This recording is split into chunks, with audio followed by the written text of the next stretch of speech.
हम्म। बच्चों को दुआएं, बड़ों को सलाम। फ़िज़ा है मेरा नाम। You're watching morning with Fiza 24 news पर। नाज़रीन, आज हमारे पास जो सबसे पहला टॉपिक है ना, मैं चाहूँगी मैं उसी से शुरू करूँ। बहुत इंपॉर्टेंट टॉपिक है, मैं इसलिए भी कोई टाइम वेस्ट नहीं करना चाहती कि आज मेरा इंट्रो जो है मुझे लगता है इसी बात के हिसाब से हो तो वो अच्छा रहेगा। हमारे वहाँ क्या होता है कि जब बेटी की शादी की जा रही होती है तो बेटी के बारे में ये तो सोचा जा रहा होता है कि हमने इसका जहेज़ तैयार करना है, हमने इसको इस्त्री देनी है, हमने इसको वॉशिंग मशीन देनी है, हमने इसको एसी देना है, इसको कपड़े देने हैं, इसकी बरी तैयार करके देनी है। ऐसी सारी चीज़ों पे बहुत काम कर रहे होते हैं। ठीक है, जोड़े बनाते हैं, उसके मैचिंग दुपट्टे, चीज़ें, सब कुछ, सारी चीज़ें गिन के 11 जोड़े देने, तो 3 चप्पलें देनी है, तो फिर ये सब कुछ हम बात। मगर वो जो एक इम्पॉर्टेंट मुझे लगता है जो बात है, उस चीज़ पे हम पर्दा डाल देते हैं, वो ये कि एक विरासत जो है जिसमें हिस्सा बेटी का भी बनता है, उसके ऊपर कोई बात ही नहीं करता। क्या ऐसा नहीं हो सकता कि जब लड़की की शादी हो रही हो और उसी टाइम पे वो जो जहेज़ उसको दिया जा रहा है, उसके बजाय उसको उसकी जो प्रॉपर्टी में, विरासत में जो हिस्सा है उसको वो दे दिया जाए? हमने कभी इस पे बात क्यों नहीं की? या हमारा कानून जो है, इस्लामी कानून जो है, लॉ है हमारा, वो इस तरह की बात क्यों नहीं करता? इस तरह का कोई ऐसा दायरा या कानून क्यों नहीं बनाता कि जहाँ पर बेटी का जो हिस्सा है उसको उसकी शादी पर दे दिया जाए? मगर एनीवे, शादी हो जाती है और उसके बाद कहानी ये होती है कि विरासत में कौन सा हिस्सा, कैसा हिस्सा, किधर का हिस्सा। अगर भाई अपने पैरों पे खड़ा नहीं है तो जो बहन का हिस्सा था वो भी हक उसी को मिल जाएगा। या अगर भाई ने कोई बिजनेस शुरू किया था और वहाँ पे पैसा बर्बाद हो गया तो फिर वही बहन का जो हिस्सा है वो फिर उस भाई को मिल जाएगा। मतलब बहन का कोई ताल्लुक ही नहीं है, बेटी का कोई ताल्लुक ही नहीं उस विरासत में कि शादी कर दी है, किसी अच्छे घर में ब्याह के चली गई, अगर साहिब हैसियत है, तो फिर उसके बाद उसका पूछताछ ही कोई नहीं है। मगर खैर, आज हमारा टॉपिक जो है वो विरासत है। विरासत की तकसीम किस तरह होनी चाहिए, इसके ऊपर हम बात करेंगे। कॉल्स कर सकते हैं आप लोग लाइव, अगर आपका भी कोई ऐसा मसला है तो आप पूछ सकते हैं, क्योंकि हमारे पास जो दो मौजूद मेहमान हैं वो दोनों पहलू के तरीके से, मतलब एक नज़रिए से वो बात करेंगे। क्योंकि एक जो है वो मुफ्ती साहब है हमारे पास और एक जो है वो कानून जो है उसका हिसाब किताब जानती है और उसके हिसाब से बात करेंगी, क्योंकि वो सीनियर कानूनदान भी हमारे साथ मौजूद है। तो सबसे पहले हमारे पास मौजूद हैं सईदा फ़ातिमा बतूल, जो कि सीनियर लॉयर है और आज हमारे शो पे मधु की गई है ख़ास तौर पे इस टॉपिक के लिए। अस्सलाम वालेकुम। वालेकुम सलाम। Thank you for your time. Thanks for having me. और उन्हीं के साथ तशरीफ़ फरमा है प्रोफेसर मुफ्ती मोहम्मद शब्बीर हुसैन साहब, और ये भी किसी तारुफ के मोहताज नहीं, आज हमारे शो पे हैं। तो आप लोगों को समझ तो आ गई, अस्सलाम वालेकुम, कि जो टॉपिक है वो है विरासत और आज हमने इसके ऊपर बात करनी है। तो सबसे पहले मैं चाहूँगी कि विरासत होती क्या है, आप शुरू करें, फिर हम आगे चलते हैं। जी, ये आपने आज का जो टॉपिक चुना है ये हमारे माशरे की एक दुखती रग है। और इस्लामिक लॉ की जब हम बात करते हैं तो ये इसके बारे में एक हदीस है कि जिसने मीरास का इल्म सीख लिया उसने निस्फ़ ईमान हासिल कर लिया। वाह। सो ये इतनी इम्पोर्टेंट चीज़ है, लेकिन अनफॉर्चुनेटली हमारे माशरे में आप देखिए, जब से शायद पाकिस्तान बना है, ये एक वाहिद ऐसा एरिया है जिसमें हमें मुतवातर एक डिक्लाइन नज़र आता है। हमारे यहाँ लोग विरासत से घबराते हैं, विरासत के नाम से डरते हैं कि जी इसमें बेटियों और बीवियों को, जिस तरह आपने जिक्र किया, और बहनों को हिस्सा ना देना पड़ जाए। ये ज़्यादातर हमारे माशरे में ऐसे होता है। सो विरासत है क्या? सो अल्लाह ताला ने कुरान मजीद में बड़ी स्पेसिफिकली एक चीज़ दी है कि मरने के बाद आपके कुछ हकूक़ हैं। आपके फ्यूनरल के बाद आपके सबसे पहले आपके जो कोई आपके स्पेसिफिकेशंस हैं, लाइक डेट्स हैं, उनको आपने अदा करना है मरने वाले के। उसके बाद उसकी वसीयत है। उसके बाद कुरान में सूरह निसा में वर्ड है मा तरका, अगर कुछ बच जाए तो वो विरासत है, फिर उसके ये हिस्से हैं। सो हम लोग सबसे पहले विरासत को रखते हैं और बकिया तमाम चीज़ों को पसे पुश डाल देते हैं। मतलब पहले अपने ऊपर जो कंधों पे बोझ है, अगर कोई कर्जा है, कुछ पे ऑफ करना है, वो सब कुछ कर दिया, बिल्कुल। एंड देन जो बच गया है वो सारा विरासत में आता है। ऐसे ही इसमें कानून बड़ा वाज़ेह है, अल्लाह ताला के कानून, सूरह निसा वर्स 11। वाह, एंड दैट इज़ कॉल्ड विरासत। ठीक है, आगे चलेंगे। आपसे भी यही सवाल है, आप बताइएगा इस्लाम की रोशनी में, दीन की रोशनी में, कि विरासत क्या है? जी, विरासत वो हक़ है जो एक कोई शख्स फ़ौत होता है, उसके बाद जो तरका छोड़ता है वो उसके वरासा में तकसीम किया जाता है, इसको विरासत कहते हैं। विरासत जो आपने बात की ना कि बेटियों के हवाले से उनको शादी के मौका पे विरासत दे दी जाए, असल में ये विरासत वो माल होता है जो किसी के मरते वक्त उसके नाम होता है, उसकी मलकियत होती है, वो फिर जब वो फोत होता है उसके वरासा में तकसीम होती है कि उसके बेटे कितने हैं, उसकी वाइफ है, उसकी बेटियां हैं या उसके वालदैन हैं। उनमें फिर इस्लाम ने उनके हिस्से मुकर्रर कर दिए हैं कि फ़लाँ को इस रेशो से हिस्सा मिलेगा, जैसे बीवी को मिलता है, चौथा मिलता है अगर औलाद नहीं है, औलाद है तो 8वां मिलता है। इसी तरह से बेटी को आधा मिलता है अगर वो अकेली है, अगर 2 या 2 से ज़्यादा हैं तो फिर उनको 66% हिस्सा मिलता है। इसी तरह से अगर उसके भाई भी साथ हैं यानी बेटे और बेटियां भी हैं तो फिर उनका हिस्सा बेटे को डबल और बेटी को सिंगल। यानी वरासत शादी के मौका पे तो जो गिफ्ट दिया जाता है, अगर कोई देना चाहता है वालदैन वो दे, उसमें कोई ममानियत नहीं है, लेकिन वरासत का हक़ उसका बरकरार रहता है। अगर कोई जहेज़ देकर ये कहता है कि ये उसको वरासत दे दी है, उसका हक़ अदा नहीं होता।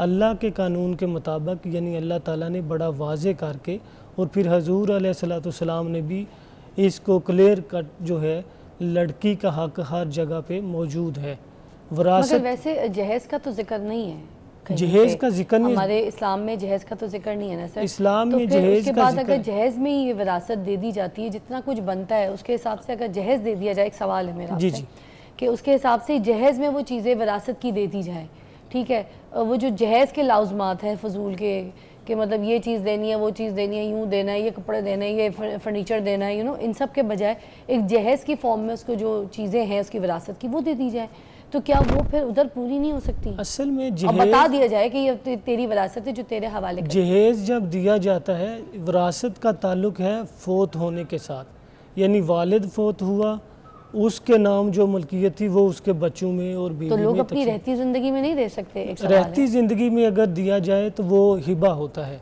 क्या होता है? हिबा, हिबा। हाँ, यानी कोई अपना माल ज़िंदगी में अपने वरासा में तकसीम करना चाहता है, वो फिर इक्वली किया जाता है, बेटे बेटियों में बराबर तकसीम किया जाएगा। अच्छा एक सेकेंड, मैं आपसे भी पूछना चाहूँगी, अगर माँ बाप अपनी रहती ज़िंदगी में अपनी जायदाद अपने बच्चों को तकसीम कर दें फिर कर आपका सकते ये हैं? सवाल बहुत इम्पोर्टेंट है और इसमें मैं एक चीज़ वाज़े करना चाह रही हूँ, वो ये है कि अल्लाह ताला ने जब कुरान नाजिल किया है तो उसमें आपको जगह जगह लफ्ज़ नज़र आएगा अय्युहन नास, एड्रेस ही है लिविंग पर्सन। राइट। विरासत का ताल्लुक बेशक फौत होने के बाद है, इसमें कोई दो राय नहीं है, लेकिन जिस तरह मैंने पहले जिक्र किया कि इंसान के पास चॉइस है, अल्लाह ताला ने उसको चॉइस दी है कि अपनी ज़िंदगी में अपनी मिल्कियत के साथ जो मर्ज़ी करो। सो रिकमेंडेशन तो यही है कि आप अपनी ज़िंदगी में अपनी औलाद को अच्छे तरीके से सेटल करें और उसमें अगर कुछ छोड़ना है तो बहुत थोड़ा छोड़िए, तो ताकि बाद में जो आपके कानूनी मसाइल जो पैदा होते हैं, बहन भाइयों के झगड़े और लोगों के झगड़े, उनसे आप बच सकें। सो आपके पास ये चॉइस अल्लाह ताला ने दी है कि आप उनको गिफ्ट कर दें, जिस तरह उन्होंने जिक्र किया, उसमें उसके ऊपर कोई लिमिटेशन नहीं है। आप अपनी सारी जायदाद किसी एक बच्चे के नाम भी कर सकते हैं, लेकिन रिकमेंडेशन हदीस के मुताबिक ये है कि जब भी बच्चों में कुछ ना कुछ तोहफ़ा दो तो निस्बत करो, यानी फेयरनेस के साथ करो। सो अगर एक बेटी का कोई प्रॉब्लम है तो उसको बिल्कुल, माँ बाप हमारे यहाँ कुछ ऐसे हैं जो अपनी ज़िंदगी में सेटल कर जाते हैं। मसलन किसी की बेटी बेवा हो गई, उसको तलाक हो गई, उसका स्टेटस ऑब्वियसली थोड़ा सा वीकर हो जाएगा बकिया औलाद से। सो एक बच्चे को ज़्यादा अटेंशन की ज़रूरत होगी, फाइनेंशियल सपोर्ट की ज़रूरत होगी, उसमें इस्लाम और शरीयत जो है आपको वाज़े तौर पे हुक्म देती है कि आप उसको किसी भी तरीके से सेटल कर सकते हैं, लेकिन ज़िंदगी में हिस्सा नहीं मांगा जा सकता। ठीक है। अच्छा फातिमा जी, एक ब्रेकिंग न्यूज़ है, हमें ये ब्रेक लेनी ज़रूरी है, उसके बाद हम आते हैं तो यहीं से गुफ्तगू का आगाज़ करेंगे। Take a break.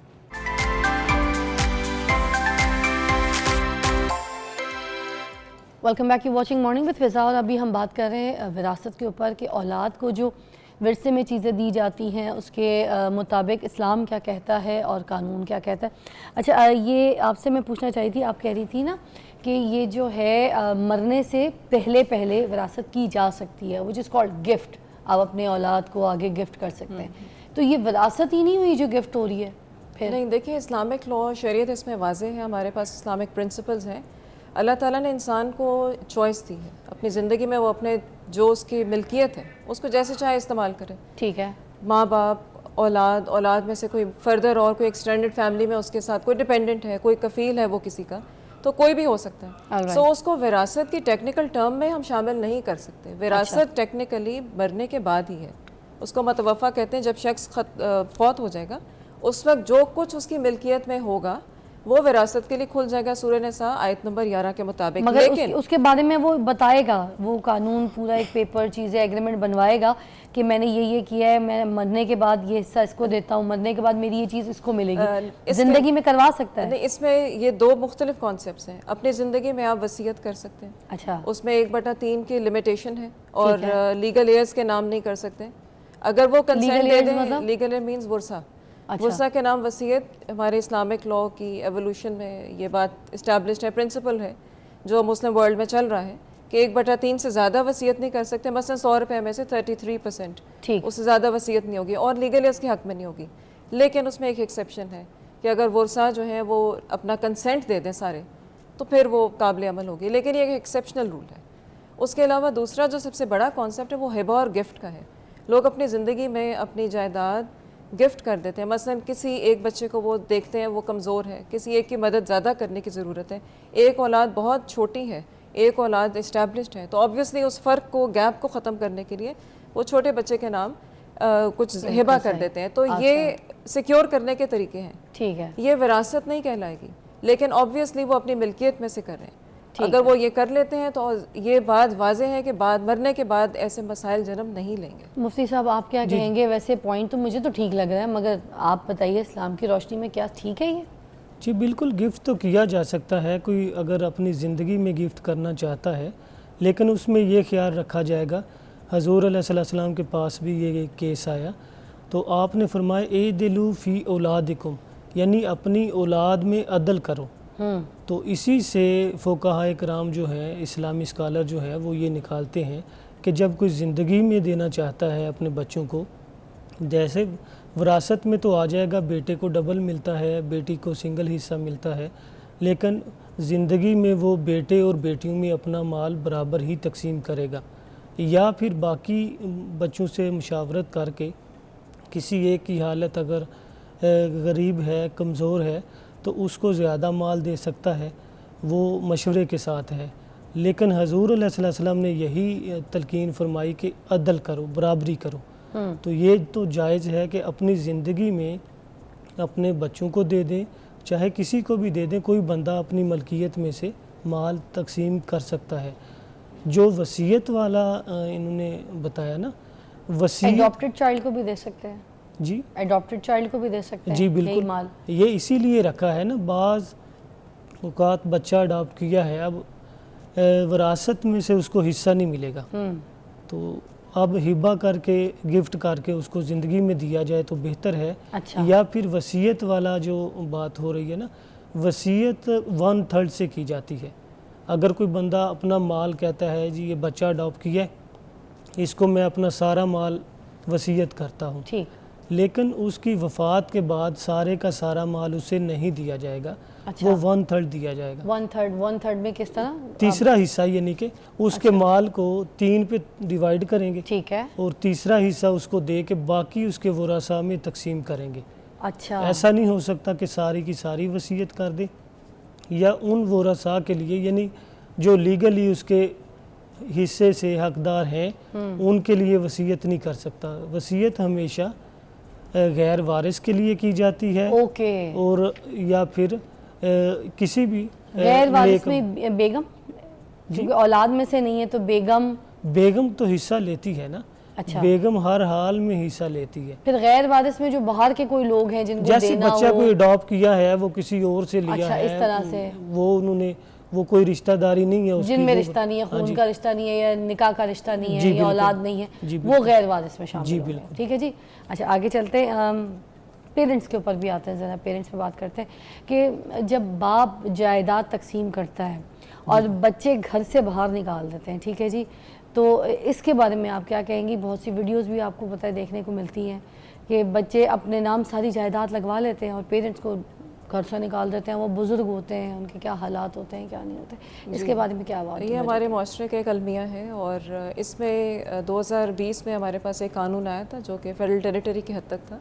उसमें ऐसे औलाद जो अपने माँ बाप को घर से निकाल दे या किसी भी किस्म की हरासमेंट या अब्यूज़ करे, तो उनके पास ये राइट था कि वो अपने उसको रिपोर्ट करें और उसमें कोई रेमेडी हासिल कर सकें, रिलीफ मिल जाए।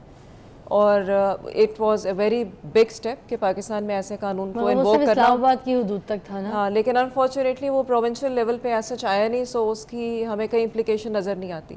सो उस कानून का एक सिर्फ इन्वोक होना और फिर फ़िलहाल एज सच वो एप्लीकेबल नहीं है, तो हमें कोई रिलीफ नज़र आता नहीं है। लेकिन तो वो morally कानून अभी speaking, है या ख़त्म हो गया? नहीं जी, उसकी अब कोई एप्लीकेशन नहीं। अल्लाह।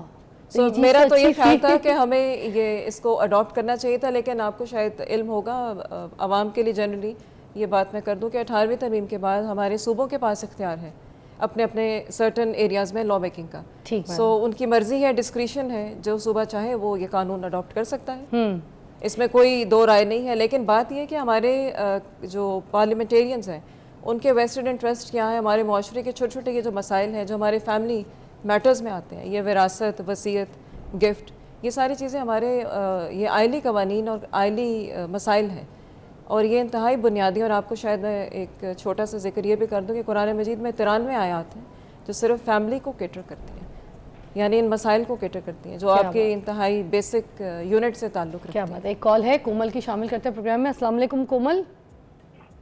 अस्सलाम वालेकुम जी, कहाँ से बात कर रही हैं? मैं मुल्तान से बात कर रही हूँ। जी बेटा, क्या पूछना चाहेंगी? मेरा सवाल ये है कि मेरी शादी हो गई है और मेरे माली हालात भी ठीक नहीं है, और जो मेरे बड़े बहन भाई हैं उन्होंने सारी जायदाद खुद ले ली है, मुझे कुछ भी नहीं, मेरा हिस्सा भी नहीं दिया, तो मुझे क्या करना चाहिए उसमें? मैं आपको अभी पूछ के बताती हूँ। जी, ये कौन से एरिया से बिलोंग कर रही है? आप कौन से एरिया से? मुल्तान से। मुल्तान से। मुल्तान से, राइट। हमारे पास ये जो राइट ऑफ प्रॉपर्टी का इशू है, ये इस्लामाबाद की हद तक तो हमारा ये ओम्बड्स पर्सन के पास है, जो हमारे ओम्बड्स पर्सन है वो right of property of women, ठीक, औरतों के जितने भी मसाइल हैं वो हल करते हैं और वो ऑन द स्पॉट हल होते हैं। अच्छा। और पंजाब में आपके पास ये ऑप्शन है कि आप हमारे जो ओम्बड्स पर्सन है हरासमेंट के हवाले से, वुमेन ओम्बड्स पर्सन, उधर जाके अपने आप सिंपल एक दरख्वास्त दीजिए, उसमें किसी वकील की भी ज़रूरत नहीं है, और उसमें अपना ये राइट ऑफ प्रॉपर्टी जो है, ये 2021 से हमारे कवानीन में तब्दीली आई है कि जो ख़वातीन के प्रॉपर्टी के मसाइल हैं वो हरासमेंट के ज़ुमरे में स्पेसिफ़िकली ओम्बड्स पर्सन को दे दिए हैं। अच्छा। तो पंजाब में हमारा एक तो ये हल है। दूसरा ये कि आप उसके अंदर अपने सक्सेशन सर्टिफिकेट, FRC और ये सारी चीज़ें लेके किसी ना किसी अच्छे वकील से रब्ता करके तो आप इसको इन्वोक करवा सकती हैं अपने जो जितने भी आपके बहन भाई हैं उनके अगेंस्ट। कोर्ट ऑफ लॉ से भी रेमेडी सीख की जा सकती है। और सुप्रीम कोर्ट के जजमेंट्स मौजूद हैं कि एक बहन या भाई का, या हमारे यहाँ आम तौर पे बहनें ही महरूम होती हैं, या बेटियाँ या बहनें, सो भाइयों का तो ऐसा सवाल ही नहीं उठता। तो सुप्रीम कोर्ट जजमेंट भी हमारे पास, तो इंशाल्लाह आपका मसला हल होगा। ठीक है, एक ब्रेक लेते हैं, उसके बाद ज्वाइन करते हैं आपको। आज हम बात कर रहे हैं विरासत के ऊपर। अगर आपको कॉल करके कोई मसला पूछना है तो हमारे माहिरीन यहाँ पे बैठे हैं और साहिब इल्म बैठे हैं, तो आपको ज़रूर जवाब देंगे। Take a break. Welcome back, watching morning with Fiza. हम विरासत के ऊपर बात कर रहे हैं और आपको पता है ये सारी वो बातें जो आपको पता होनी चाहिए। आपकी इन्फॉर्मेशन में इजाफा भी हो रहा है आज के शो से, मगर ये कि जो हुकूक आपको बताए जा रहे हैं, आपने हुकूक हासिल करने और किस तरह करने, इसी पर हम यहाँ पे बात कर रहे हैं। आप कॉल्स कर सकते हैं हमारे प्रोग्राम में। मैं जानना चाहूँगी कि बीवी का शौहर की विरासत में कितना हिस्सा है? मुफ्ती साहब पहले आप बयान कीजिएगा। बीवी का अगर औलाद है तो चौथा हिस्सा है, 8वां हिस्सा है। अगर औलाद नहीं है तो चौथा हिस्सा होता है विरासत में शौहर की। अच्छा, और अगर वो रहती ज़िंदगी में इसको नहीं दिया गया है और उसकी डेथ हो जाती है और बाद में जो कब्ज़ा है वो पूरी फैमिली में कोई बच्चे बच्चे कर लेते हैं और माँ को नहीं मिलता, जिस तरह से आजकल सिनेरियो है कि माँ बाप को जब घर से ही निकाल देते हैं लोग, तो फिर वैसे ही जब शौहर का इंतकाल हो जाए तो फिर माँ की भी वो वैल्यू नहीं रहती, तो वो फिर जो है बच्चे जो है माँ से भी सारा हक जो है अपने हिस्से में कर लेते हैं, जिसकी कोई वसीयत हो या विरासत हो या नहीं हो।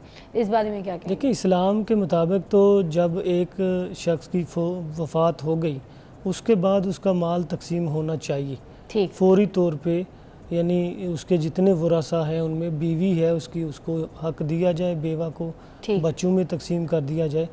अगर बच्चे ही ना दे रहे हो, मेरा सवाल ये, बच्चे ही ना दे रहे हो माँ को हक, माँ की चीजें, माँ का को हक लेने का हक है, वो फिर कानूनी तरीके से ले सकती है। अच्छा, उसको डिमांड करनी चाहिए। अगर वो नहीं देते कानून के तो वो अपने बच्चों के खिलाफ केस कर सकती है। आप बताएंगे इधर में बड़ा ही इंपॉर्टेंट सवाल है, इसमें एक चीज़ मैं ऐड करना चाहूँगी पहले, और वो ये है कि जब किसी शख्स की डेथ हो जाती है, वो मुतवफ़ी होता है, तो सबसे पहले देखा जाता है क्या उसने हक महर अपनी बीवी का अदा किया था या नहीं।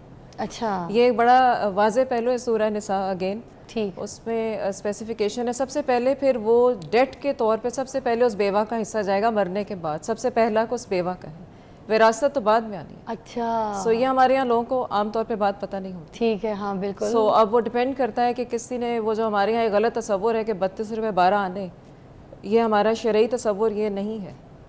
अगर हम हज़रत बीबी फातिमा ज़हरा के उसमें देखें, अगर हम उस सिनेरियो में जाते हैं तो उसकी बहुत वैल्यू थी उस वक्त के हिसाब से, तो वो 32 रुपये नहीं थे, अच्छा। पाक रुपये तो था ही नहीं। ठीक है, सो इस हवाले से सबसे पहले बेवा का हक महर ठीक है, एज कर्जा और एज डेट ठीक। रिकवर होगा, उसके बाद बकिया तमाम कर्जा जात अगर कोई उसके ऊपर है तो। जो देना है। और फिर जायदाद की तकसीम में बेवा का हिस्सा 1/8 और 1/4 औलाद होने की सूरत में और औलाद ना होने की सूरत में। अच्छा, तो वो तो कह रहे हैं 4th 1/4 1/4 एंड 1/8। 1/8, अच्छा। और अगर औलाद नहीं देती तो वो अगेन वहीं पे, जिस तरह मैंने बताया कि वो जिस एरिया में है, पंजाब में ये है और कैपिटल टेरिटरी में है, कि अच्छा। वो ombudsperson के पास जा सकती हैं। ये सिंपल रेमेडी है, उधर से सुनवाई ना हो तो फिर आप कोर्ट ऑफ लॉ में आइए। अच्छा, Civil आपको suit file आम तौर कीजिए। पे जो केसेस आते हैं वो किस किस्म के आते हैं, थोड़ा सा बताइएगा। ब्रेक में भी आप एक केस हमसे डिस्कस कर रही थी, बता रही थी, तो मैं चाहिए थी कि उस पर भी थोड़ी सी रोशनी डालें, देखने वालों को कुछ समझ आएगा। हमारे यहाँ अभी मेरा 22 साल तजर्बा तो हो गया है इस माशाल्लाह, फील्ड में और माशाल्लाह। टीचिंग में, और ये विरासत का कानून और ये सारे तो तकरीबन 20 साल से मैं पढ़ा भी रही हूँ। जी मैडम। सो इसमें अनफॉर्चुनेटली 99.9% मेरे पास ख़वातीन ही आती हैं जिनको प्रॉब्लम है। अब ये मैं चाहूँ भी तो मैं इस डाटा को चेंज नहीं कर सकती। राइट। सो हमारे माशरे की ये एक दुखती रग, मैंने जैसे पहले कहा था, ये वो ऐसी कहानी है कि इसमें कानून साजियाँ हो चुकी हैं, हमारे पास कानून मौजूद हैं, लेकिन सिर्फ कुछ अमेंडमेंट्स की ज़रूरत है। अगर वो हो जाए तो हमारे यहाँ औरतों के मसाइल काफ़ी हद तक कम हो जाएंगे। अब वो मसाइल क्या क्या हैं? मसलन एक केस जिसमें एक घर है और एक भाई था, यानी मरने वाले का एक बेटा था और 3 बेटियाँ थीं। ठीक। सो जब उनकी डेथ हो गई तो उन्होंने ऑब्वियसली कुछ नहीं किया हुआ था, तो फिर विरासत का कानून ही खुला। राइट। और जब विरासत का कानून खुला तो पता चला कि वो जो घर है वो बेटे के नाम था, बेटियों को पता नहीं था। अच्छा। मतलब it was a secret, hidden secret जो यूजुअली लोग कर लेते हैं। अच्छा, अब वो उस बेटे ने कहा ये घर तो मेरा है। अब वो बेटियां कहाँ जाएंगी? अब बेटियां कितनी? कहाँ जाएंगी? 3 बेटियां। 3 बेटियां। फिर इसी तरह से एक और केस है मेरा, उसमें माँ बाप दोनों की डेथ हो गई और एक ही घर है, उसमें किसी की भी शादी नहीं हुई है, 4 बच्चे हैं, 2 बहनें हैं, 2 भाई हैं, आपस में उनकी नहीं बनती। अब वो उनके झगड़े, लड़ाई झगड़े कि हम क्या, कौन जाएगा, अगर हम घर बेचते हैं तो कौन कहाँ सेटल होगा। हाँ। यानी कि माँ बाप के मरने के बाद जब विरासत अगर अनअटेंडेड रह जाए, अपनी ज़िंदगी में आप हिबा ना करें, अपनी ज़िंदगी में वसीयत ना करें, जो कुरान और हदीस का रिकमेंडेशन है। हदीस मुबारक है कि आपकी 3 रातें ऐसी ना गुजरी हो जिसमें आपने वसीयत ना की हो। और जैसे मैंने पहले भी शायद जिक्र किया था कि कुरान मजीद में है कि जब मौत करीब आए तो अपने अकरबा और वालिदैन के हक़ में वसीयत करो। वसीयत की बार बार रिकमेंडेशन। अरे वाह, क्या बात है। अच्छा, एक मसला अभी रिसेंटली हमारे किसी जानने वाले में, वो 4 बेटे हैं, ठीक है, ठीक। आपस में जब वालिद और वालदा थी तो बड़ा प्यार था उनमें आपस में, मगर जैसे ही उनका इंतकाल हुआ, माँ बाप अब दोनों सर पे नहीं हैं उनके, तो 4 भाई एक साथ रहते, चारों की शादियाँ हो गई हैं, बच्चे भी उनके आगे से, तो वो पूरा जो भरा घर है, अब उसमें एक भाई जो है ना, जो सबसे छोटा वाला है, सबके कारोबार हैं, वो इस्टेब्लिश नहीं है। वो कहता मुझे ये घर बेचना है, मैंने शिफ्ट होना है मुल्क से बाहर, ठीक है, अब मैंने मुझसे बाहर शिफ्ट होना है, घर बेचो तो उसमें से जो हिस्सा निकलेगा, जो मेरा हिस्सा, वो मुझे दो और मुझे जाना है।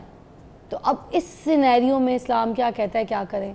मतलब एक घर बना हुआ है, एक चीज़ में रह रहे हैं, सारे भाई रह रहे हैं, एक भाई खड़ा होकर कहता है ये घर बेचो, मुझे मेरा हिस्सा दो, मेरी मर्ज़ी में जो कुछ भी करूँ, मैं जैसे भी रहूँ, मैं उससे कुछ भी बिज़नेस करूँ, मुझे मेरा घर बेच के हिस्सा दे दो। अब क्या करना है इसका? जी, इसका तरीकाकार तो यही होगा कि या तो वो गार डिवाइड किया जाए, वो जगह को तकसीम किया जाए। अगर ऐसा मुमकिन नहीं है तो मार्केट रेट के मुताबिक उसकी वैल्यू लगाएं, जो कितनी कीमत बनेगी उसको चारों भाइयों में डिवाइड कर नहीं लें। तो इसमें इस्लाम कोई ऐसा दर्स नहीं देता जिसमें कोई आप मतलब इसमें थोड़ा सा सब्र करें, या कोई वो सारे भाई मिलके कोई जो हिस्सा बनता है, अगर उन्हें रहना है तो वो पैसे जनरेट करके जितना भी कुछ बनता है वो अलग से उसको दे दें? ज़रूरी है वो घर बेचना? जी, ऐसा भी हो सकता है कि वो कह दें कि आप अपना हिस्सा हमें दे दें, रेंट आपको देते रहेंगे, या फिर वो उसकी कीमत जो बनेगी वो उसको दे देंगे, या उसको रेंट पे ले लें, मंथली उसको देते रहें। इधर मैं एक छोटी सी बात ऐड करना चाह रही हूँ, वो ये है कि इसी तरह के मसाइल इतने अमूमी हैं कि अगर हम लोग अपनी ज़िंदगी में अपने औलाद को सेटल कर लें, उनको दे दें और निस्बत के साथ यानी फेयरनेस के साथ दें, बेटे को भी दें बेटी को भी दें, दोनों को दें। तासीब का कॉन्सेप्ट है जो विरासत में है, बेटा 2 और 1 की रेशियो होता है ऐसे, लेकिन माँ और बाप का डिफरेंस नहीं है। माँ का भी 1/6 है और बाप का भी ऐसा ही है। अच्छा। उनमें फ़र्क नहीं है। हमारे यहाँ एक बड़ा ही गलत तस्वुर है कि माँ बाप यानी मेल फीमेल का डिफरेंस ज़्यादा है। अच्छा। ऐसा नहीं है। क्लासिफिकेशन ऑफ रिलेशनशिप्स में डिफरेंस है। ठीक है, इसके बाद मैं एक सवाल बड़ा इंटरेस्टिंग करूंगी मगर पहले कॉल लेते हैं। अली की कॉल है। अस्सलाम वालेकुम अली। हेलो, अस्सलाम वालेकुम अली जी, क्या कहेंगे? मैडम मेरा एक ये सवाल है कि बेटियां अगर विरासत में हिस्सा नहीं मांगती हैं तो अगर उनको ना दिया जाए तो उसमें कोई मसला तो नहीं है?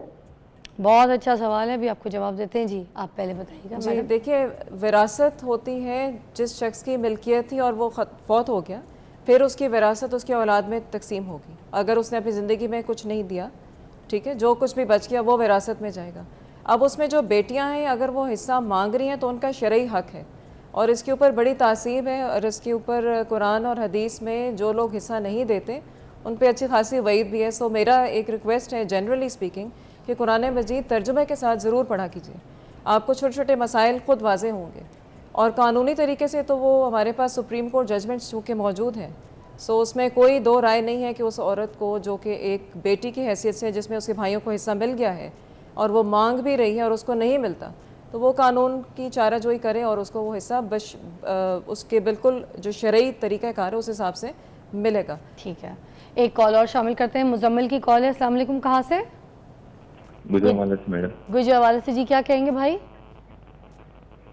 अगर भाई अपनी बहन से हिस्सा माफ करवा लें, ये ठीक, कह के कि हम आपका हर मुश्किल वक्त में साथ देंगे, हाँ, तो इस वक्त में क्या करना चाहिए? भाई साथ नहीं देते। अच्छा ठीक है, अभी आपको जवाब देते हैं। अगर भाई अक्सर कह देते हैं ना कि हिस्सा माफ़ कर दो तो हम जो है ना आपका साथ देंगे, अगर आप पे कोई मुश्किल वक्त कोई आया पेश आया तो हम है ना, मगर बाद में वो नहीं देते, तो इस बारे में क्या कहते हैं? देखो, होना तो ये ऐसे चाहिए ना कि वो उसको हिस्सा भी दें और फिर भी साथ दें। हिस्से के बदले में साथ देना है तो ये फिर कोई रिश्तेदारी तो ना हुई।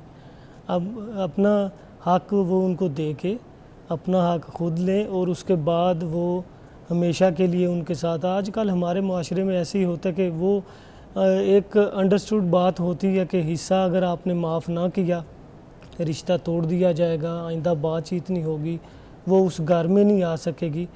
इस तरह के बैरियर लगाते हैं। या फिर आपको पता है कि कुछ एरियाज़ में कुरान से शादी करके बहनों की या बेटियों की विरासत से यानी उनको महरूम करने के लिए तरह तरह के तरीके अपनाए जाते हैं। तो ये सारे के सारे अल्लाह ताला ने शदीद अजाब इस बंदे के लिए रखा है जो वो रसा को हक नहीं देता। और बड़ा क्लियर कट यानी कि अल्लाह ताला का ये हुक्म है, तो इस पे अमल करना चाहिए, अल्लाह ताला से डरना चाहिए, क़यामत का भी ख्याल करना चाहिए। ये माल सीधे नहीं रह जाए। एक पॉइंट सिर्फ इनके सवाल के जवाब में जी, ऐड कर जी, दूं। जी।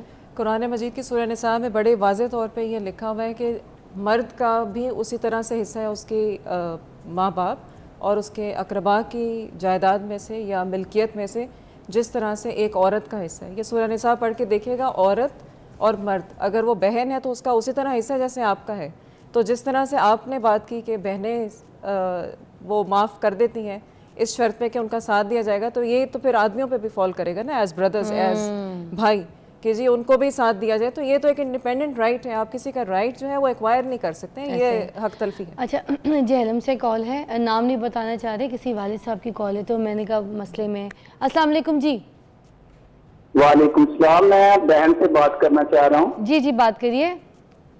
बहन से पूछिएगा कि मैं अपनी बेटी के नाम पे एक प्लॉट करवाना चाह रहा हूँ, तो मुझे फिक्र है कि शादी के बाद बाल औक़ात शोहर जो हैं मजबूर करते हैं बेचने के लिए, तो कोई ऐसी कानूनी कार्रवाई बताएं कि वो बेच ना सके। अरे वाह, बहुत अच्छा सवाल किया है, क्योंकि औरत को स्ट्रॉन्ग करना बाप की जो है ना, ये मुझे कहूँगी शफकत ही है और फिक्र भी है। आप जवाब दीजिएगा जी अंकल को प्लीज़। जी बहुत शुक्रिया।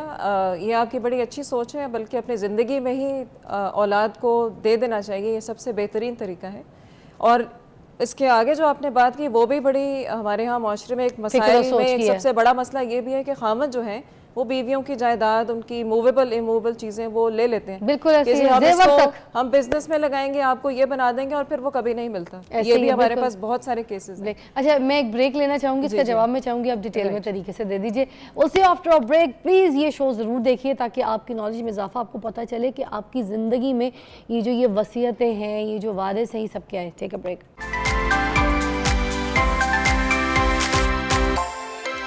Welcome back, you watching morning with Fiza. विरासत पे हम बात कर रहे हैं और मैडम आप खुद ही ज़रा सवाल के साथ जवाब रिलेट कर दीजिएगा जो आखिरी कॉल थी। जी जी, मुझे जो समझ आई उसमें उन्होंने ये कहा कि वो वालिद साहब जिन्होंने कॉल की कि वो अपनी बेटी को अपनी ज़िंदगी में हिबा करना चाहते हैं, और चूँकि आगे खामद का पता नहीं होता, उसकी शादी है होनी है, सो उससे हम प्रोटेक्शन किस तरह से रखें उस प्रॉपर्टी की कि वो बच्ची के इस्तेमाल में रहे। सो ये बहुत अहम सवाल है। हमें एज़ पेरेंट्स अगर हम ये रखते हैं अवेयरनेस, तो हमें उसको फिर कानूनी तौर पे पूरा कवर भी देना चाहिए। मसलन अगर आप अपनी बेटी को हिबा करना चाह रहे हैं तो उसमें एक तो रजिस्टर्ड हिबा डीड लिखिए प्रॉपर, नंबर 1। नंबर 2, उसको आपने एक सिविल कोर्ट से उसको हम कहते हैं सूट फॉर डिक्लेरेशन, वो आपने डिक्री कोर्ट की लाजमी रखनी, क्योंकि ये चैलेंज बहुत होता है। ये प्रैक्टिकली स्पीकिंग मैं आपको वो मसाइल बता रही हूँ कि हिबा सिर्फ कर देना काफ़ी नहीं होता। हमारे यहाँ ये कॉन्सेप्ट है, क्योंकि ये बहुत आराम से चैलेंज हो जाता है मरने के बाद। मतलब यानी जब भी हिबा दें तो उसकी डिग्री भी करा के दें। उसको इसकी डिग्री कोर्ट से ज़रूर ले लीजिए, सूट फॉर डिक्लेरेशन होता है, और वो करवा के, और उसके बाद एक और मैं सजेशन इनको देना चाह रही हूँ, वो ये है कि बच्ची के हाथ में ना दीजिए। आप as parent and as daughter आप जॉइंट लॉकर ले लीजिए and keep that property paper over there. इस तरह वो काफ़ी हद तक बच्ची जब मैच्योर हो जाएगी, अरे वाह, तो वो ये practical answer this is very nice and very safe. Thank you so much, बहुत बहुत शुक्रिया आपका। मगर मैं बताना चाहूँगी मैडम के जो वालिद साहब हैं ना, वो भी माशाल्लाह बहुत बड़े लॉयर हैं। 2 लोग हैं जिनकी लिखी हुई किताबें हैं विरासत के ऊपर, जो आज हमारा टॉपिक था, उसमें इनके जो वालिद साहब हैं उनका नाम प्लीज़ बताइएगा। Retired Syed Afzal Haider, and he just passed away 2 years ago। अच्छा, इन्ना लिल्लाहि व इन्ना इलैहि राजिऊन। इनके जो वालिद साहब हैं, उन्होंने विरासत के ऊपर किताब लिखी जो आज कोर्स पे पढ़ाई जाती है वकालत के। क्या बात है जी, थैंक यू सो मच। इंशाल्लाह, thank you both of you, और आपसे मिलते हैं ब्रेक के बाद। शुक्रिया। वेलकम बैक, आप देख रहे हैं मॉर्निंग विद फिज़ा। और नाजरीन, अब बारी है जो आपका फेवरेट सेगमेंट है, जब आपको आपकी स्किन, आपके बाल, आपके हुस्न का ख्याल रखने का कोई नुस्खा बताया जाए। आपके कोई भी ऐसे आंगन जो आपको लगता है कि डैमेज हो रहे हैं, ख़राब हो रहे हैं, उनका ख्याल नहीं हो रहा, या उनको किसी डॉक्टर की, हकीम की ज़रूरत है, तो फिर आपको ये सेगमेंट बहुत पसंद आने वाला है, क्योंकि ये आपके फेवरेट सेगमेंट में से है। हकीम अताउर रहमान साहब हमारे साथ मौजूद हैं और आज हम बात करेंगे शरबत के ऊपर। वो शरबत जो कॉकटेल्स वाले शरबत हैं, ये वो नहीं है जो मशरूब, जो काला कोला और type white collage stuff all that, ये वो नहीं है। ये सोडा वाले ड्रिंक्स नहीं है, ये वो ड्रिंक्स हैं जिसको पी के आप हसीन हो सकते हैं, आप अपनी कोई जिस्मानी बीमारियां दूर कर सकते हैं, आप तवानाई हासिल कर सकते हैं। मगर वो किस हिसाब से आपको सूट करते हैं और कौन कौन से आपको सूट करते हैं, इसके ऊपर हम बात करेंगे अताउर रहमान साहब से। हमारे साथ मौजूद है। अस्सलाम वालेकुम जी। वालेकुम सलाम रहमतुल्लाह जी। तो आज क्या बताएंगे, कौन कौन से शरबतों के बारे में? मगर सबसे पहले मैं शरबत पे जाएं आप। एक कॉलर थी हमारे पास, उन्होंने हमसे स्पेशली पूछा कि जो दाने हैं चेहरे पे, कील मुहासे और ये जो पिंपल्स पूरे चेहरे पे नुमा हो जाते हैं, उसका कोई टोटका छोटा सा बता दें लड़कियों को। जी, बिस्मिल्लाहिर्रहमानिर्रहीम। ये बच्चे बच्चियाँ जो टीन एज में हैं और उनके स्किन के ऊपर पिंपल्स निकलाते हैं और पिगमेंटेशन हो जाती है, तो उसके लिए तिब के अंदर बड़ी 3 सेफ साइड जड़ी बूटियाँ हैं। एक है मुंडी बूटी, मुंडी बूटी जी, सरफूका, उनाब, ये 3 चीज़ें। उनाब, मुंडी बूटी, सरफूका, उनाब का तो मुझे पता है, जिसका तेल भी होता है। जी, उनाब का शरबत होता है, शरबत उनाब होता है जी। अच्छा, ये जो उनाब है ये एंटीसेप्टिक होता है और रेफ्रिजरेंट होता है, और उनाब वाहिद ऐसा हमारी इंग्रेडिएंट्स है। आपने देखा होगा रेड उनाब, ये मीजल्स में या चिकन पॉक्स में भी जब ये बच्चों को निकलते हैं तो हमारी माएँ बुजुर्ग जो हैं उनाब देती थी। हाँ। तो ये ज़बरदस्त एंटीसेप्टिक है और वो अपना प्यूरिफिकेशन भी करता है। अच्छा। इसी तरह जो सरफूका है वो जिस्म से जितना रद्दी मादा है, नाकिस मादा है, उसको निकालता है। वो किस शेप में होता है? सरफूका भी ये एक वो फूल टैप छोटे छोटे से ना उसके होते हैं, ये आपके प्रोस्टेट में बड़ा काम करता है। यानी हमारी एक एक तिप का इंग्रेडिएंट्स कई मल्टीपल डिजीज़ को एड्रेस करते हैं। ठीक है। यानी जो सरफूका है, ये लेटेस्ट रिसर्च है, ये पूरी दुनिया में जिन लोगों का प्रोस्टेट ग्लैंड 40 ग्राम से बढ़ जाता है, यानी वैसे तो 25 यंग एज में होता है, उसके बाद 30 तक नॉर्मल होता है, बाद का ये 70 to 80 ग्राम्स चला जाता है। अच्छा। वो अगर सरफूका का कहवा पियेंगे तो उससे प्रोस्टेट नॉर्मल हो जाता है अरे वाह, अल्हम्दुलिल्लाह, और ऑपरेशन की नौबत भी नहीं आती। वाह, और तीसरी चीज़ जो है मुंडी बूटी, ये भी हमारी हर्ब्स है, और ये तीनों का आप भिगो के सुबह में सिर्फ पानी पीना है आपने। अच्छा। और आपके ये पिंपल्स, आपकी पिगमेंटेशन, इवन के ये झाइयाँ झुइयाँ, ये जितनी भी खवातीन की हैं वो भी इससे रेक्टिफाई हो जाएगी। ओ वाह, जबरदस्त। और कोई साइड इफेक्ट नहीं है? नहीं, क्योंकि बेज़रूरत चीज़ है, हर्बल है जी। हर्बल की तो जी, कोई। जी। हाँ, अच्छा मुझे बताइएगा शरबतों के बारे में, आज कौन कौन सी शरबत के बारे में बताइए। जी, आज हमने 3-4 शरबत हैं जो अद्वियाती भी हैं और टेस्ट के लिहाज से भी आप अपने गेस्ट को घर में पिला सकते हैं। हाँ, और देखें, पहले वक्तों में हमारी जो तवाज़ो होती थी वो मशरूबात से होती थी, ऐसे ही है। तो आजकल हमारा जो ट्रेंड है वो चेंज हो चुके हैं, हम लोग सिंथेटिक और केमिकल की तरफ आ चुके हैं, इसी वजह से बीमारियां बढ़ चुकी हैं। ऐसे ही है। शरबत पिया जाता था कि आप अगर गर्मी में आए हैं तो आपको फरहत मिले। हाँ, पहले वक्तों में क्या होता था कि जब आप गर्मी में आए हैं तो वालदैन आपको नमकीन शिकंजबीन बना के पिलाते अरे थे। वाह, क्यों? क्योंकि जब पसीना आपका बॉडी से खारिज होता है तो सोडियम लेवल डिस्टर्ब होता है, और नमकियात की कमी जब पूरी होती है आप एकदम हशाश बशाश हो जाते क्या हैं। बात है, तो बिल्कुल ये ऐसे। अल्लाह का निज़ाम है। बिल्कुल। अब उसके बाद जदीद जब जैसे जैसे दौर बदला है तो अब वो जो अंगूठे से नींबू को दबाना और इसी तरह जनाब, अब वो दौर चेंज हो चुके हैं। अब आसानी के लिए मशरूबात है तो ये पुराने कदीम हमारे, ठीक है। लेकिन अब आप ये है कि मशरूबात को 1 गिलास पानी ले, बच्चा फौरी तौर पे 2 चम्मच मिलाता है और पी लेता है। अरे वाह, इसमें लास्ट टाइम हमारी 3-4 मशरूबात रह गए थे तो आज हम इंशाल्लाह उसका जिक्र करेंगे। ठीक है। एक हमारा है शरबत अनार। शरबत अनार, ये अनार का रुब अनार है, अनार के जो बीज हैं जिसमें बीदाना भी होता है, जिसमें रेड अनार भी होता है, उसका ये बनता है। इसमें कोई केमिकल नहीं डलता बल्कि अनार के बीजों का बनता है ये। अच्छा। हाँ, अनार का बनता है। अच्छा, तो इसमें शुगर ऐड होती है?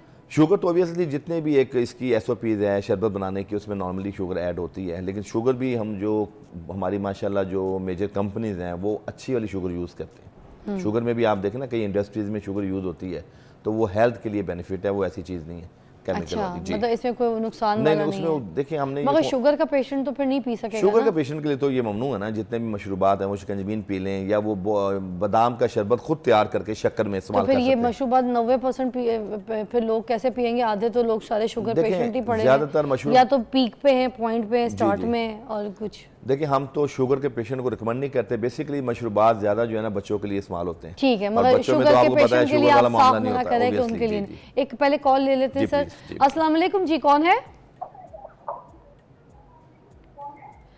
मैं अली बोल रहा हूँ रावलपिंडी से। जी बोलिएगा अली, क्या पूछना चाहेंगे बेटा? मैडम मेरा ये सवाल है कि मैं 4 साल का बच्चा है, उसको ना खून की भी कमी है, तो काफी मेडिसिन वगैरह ली है, ना वो खा रहा है ना पी रहा है, तो उसके मतलब कौन सी ऐसी दुआ मुफीद क्या है? होगी जो बेटे को ये मसला क्या है? ताकि उसकी खून की कमी भी पूरी खून हो की सके। कमी है, ठीक है, बेटे को खून की कमी है, ठीक है। और कितने साल का बेटा? 4 साल का। 4 साल का मुन्ना काका, उसके लिए क्या बता दें, खून की कमी है इसको। बच्चा चूँकि छोटा है और 4 साल का है तो इसमें कोशिश करें कि बच्चे को आप ज़्यादा फल फ्रूट दें जिन फलों में आयरन ज़्यादा है, जैसे सेब है, अनार है, इसका जूस है, फालसा है, आलू बुखारा है, ये वो फल हैं जो साले खून पैदा करते हैं। ठीक। इसके अलावा मेडिसिन मार्केट में हमारे पास जो कराबादीनी दवाई है उसका है शरबत फौलाद ख़ास। शरबत फौलाद ख़ास ये नॉन सिंथेटिक है, ठीक। यानी कि इसमें जामुन का एक्सट्रैक्ट और इसी तरह बहुत से जो हमारे फल हैं उनका एक्सट्रैक्ट, अच्छा। उसके बाद बहुत सी ऐसी हर्ब्स हैं जैसे जरिश्क है, ठीक। जिसको हम बरबेरिस कहते हैं, हाँ। इसका ये डाली जाती हैं, और 3-4 हमारे हर्ब्स में आंवला, हलेला, बलेला, ये चारों इंग्रेडिएंट्स जो है ना वो आयरन और ये खून की कमी को पूरा करते हैं। तो इन तमाम चीज़ों का एक्सट्रैक्ट है। तो ये मासूम बच्चे जो हमारे शीर खान है जिनमें खून की कमी है, एनीमिया का इशू है, जब आप उनको देंगे 1 से 1.5 माह इस्तेमाल करवाएं। कितने चम्मच देने, किस ये तरह से छोटा इस्तेमाल जो करना? 4 साल का बच्चा है इसको 1 टीस्पून 2 टाइम्स BD डोज में दूध में मिला के दे दें, जायका उसका अच्छा होता है। अच्छा जी जी, वो फीडर में पी ले। तो ये वैसे तो हाँ, बड़ा बच्चा है, 4 साल में का तो बच्चा तो बच्चा फीडर दूध में नहीं में मिला होता, के पी ले, लेकिन ज़्यादा आप अच्छा। पानी में मिला के या जूस में मिला के या दूध में मिला के दे सकते हैं। जायका भी टेस्ट जायका उसका डिलीशियस चलो है। हाँ, क्योंकि बच्चे की दवाई भी आपको पता है, जी, अगर जी, जायके बिल्कुल। वाली ना हो तो नहीं पीते। ऐसी है। वेरी नाइस जी। अच्छा जी, अब आगे चलते हैं, आप बता देते हैं जी, हमें मैं अनार बता के रहा था बारे कि में। अनार का जो शरबत है, अब ये शरबत का शरबत है और दवा की दवा है। ठीक। यानी जो लोग जिनके अंदर खून की कमी है वो अनार का शरबत इस्तेमाल कर सकते हैं। ठीक। जिनके मुंह में छाले निकलते हैं, चाहे वो फंगस की वजह से हों, चाहे वो हिद्दत की वजह से हों या मैदे की तदाबियत की वजह से, अनार उनको ठीक करेगा। आहा। जिन्हें डायरिया रहता है, आईबीएस के पेशेंट हैं, इरिटेट बॉल सिंड्रोम के, और कोई भी मशरूब पीते हैं वो सूट नहीं करता, तो वो अनार का शरबत पी सकते हैं, उन्हें डायरिया नहीं होगा। अरे वाह। क्योंकि ये बेसिकली हाबिस तासीर रखता है। ठीक है। यानी हिकमत में हम हाबिस तासीर कहते हैं और वैसे मेडिकल टर्मिनोलॉजी में कहते हैं एस्ट्रेंजेंट प्रॉपर्टीज रखता है। अच्छा। तो ये शरबत का शरबत है, दवा की दवा है। तो Very इसकी अल्हम्दुलिल्लाह पाकिस्तान में और बहुत सी अच्छी कंपनीज शरबत अनार बना रही हैं और ये घर में भी लोग बना सकते हैं। एक गिलास में कितना को ये डाल ये दें तो एक हमारा गिलास ये में 2 से 3 टेबल स्पून मिला के इस्तेमाल करने से ठीक है। एक बार अगर आप करेंगे तो इससे इंशाल्लाह आपके दिल को भी ताकत मिलेगी। अच्छा। यानी जो अनार की अफादियत है ना, अल्लाह के हुक्म से वो इसमें मिली। आपने कहा खून की कमी में भी जी, खून की बेहतरीन। कमी में तो ये ये काम तो ये करता बच्चा भी पी सकता है जी, वो जिसकी 4 साल का करेगी। जो बच्चा है उसको मैंने जैसे कहा कि अनार इस्तेमाल कर ले, शरबत अनार ले ले, तो शरबत ये फुलाद भी ले ले ले। सकता है। जी, वो ये भी इस्तेमाल कर सकता है। अच्छा, और मुझे साथ साथ ये भी बताइएगा, ये जो कलेजी की मित है कि कलेजी को जो है ना चूल्हे पे रखना है तो पूरी तरीके से पकाना नहीं, आग में ऐसे ही रखना है और उसके बाद फ़ौरन उसको खा लेना है, मतलब इतनी कच्ची न इतनी वो थोड़ी गीली गीली रख के कि मतलब ताज़ा ताज़ा की फीलिंग भी हो।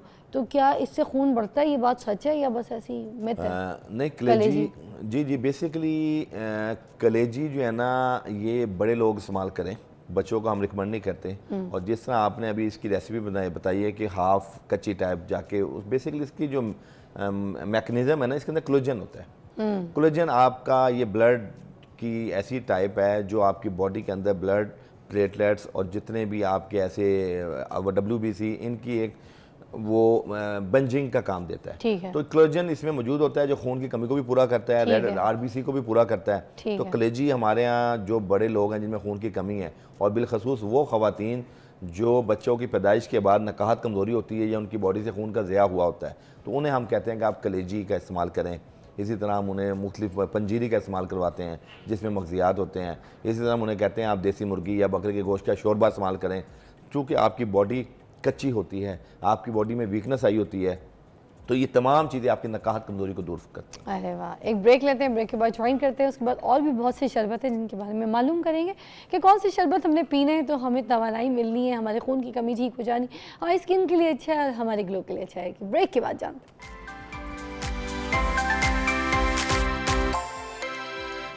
Welcome back, you watching morning with Fiza. Ataur Rahman साहब हमारे साथ तशरीफ़ फरमा है, ही इज़ अ फेमस हकीम, और आज हमें बता रहे हैं शरबतों के बारे में।